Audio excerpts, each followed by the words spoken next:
అందరికీ నమస్కారం. నేను మీ Naresh Kumar, economy faculty, BC study circle, Nalgonda. ఈరోజు మనం ఇండియన్ ఎకానమీకి సంబంధించి ముఖ్యంగా జాతీయ ఆదాయానికి సంబంధించి ఒక ప్రశ్నను చూసే ప్రయత్నం చేద్దాం.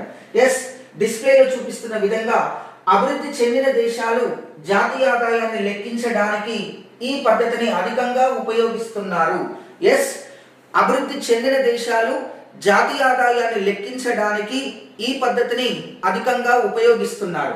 ఏంటది? ఆప్షన్ ఏ వ్యయ మదింపు పద్ధతి, ఆప్షన్ బి ఆదాయ మదింపు పద్ధతి, ఆప్షన్ సి ఉత్పత్తి మదింపు పద్ధతి, ఆప్షన్ డి మూలధన మదింపు పద్ధతి. వాస్తవంగా జాతీయ ఆదాయాన్ని లెక్కించడానికి 3 పద్ధతులు సాధారణంగా ఉంటాయి. మూడిట్లో మొదటిది ఉత్పత్తి మదింపు పద్ధతి, 2 ఆదాయ మదింపు పద్ధతి, 3 వ్యయ మదింపు పద్ధతి.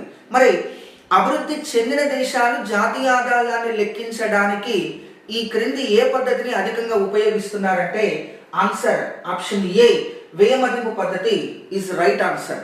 ముఖ్యంగా అభివృద్ధి చెందిన దేశాలు జాతీయ ఆదాయాన్ని లెక్కించేటప్పుడు వ్యయ మదింపు పద్ధతికే అధిక ప్రాధాన్యత ఇచ్చి లెక్కించటం జరుగుతుంది.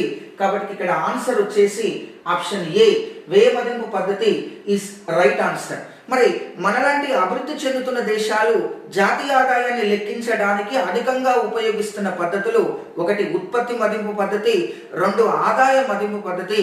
భారత్లో వ్యయ మదింపు పద్ధతిని చాలా తక్కువగా స్వల్పంగా ఉపయోగిస్తున్నారు. అభివృద్ధి చెందిన దేశాలు మాత్రం వ్యయ మదింపు పద్ధతిని అధికంగా ఉపయోగిస్తున్నారు. Thank you very much.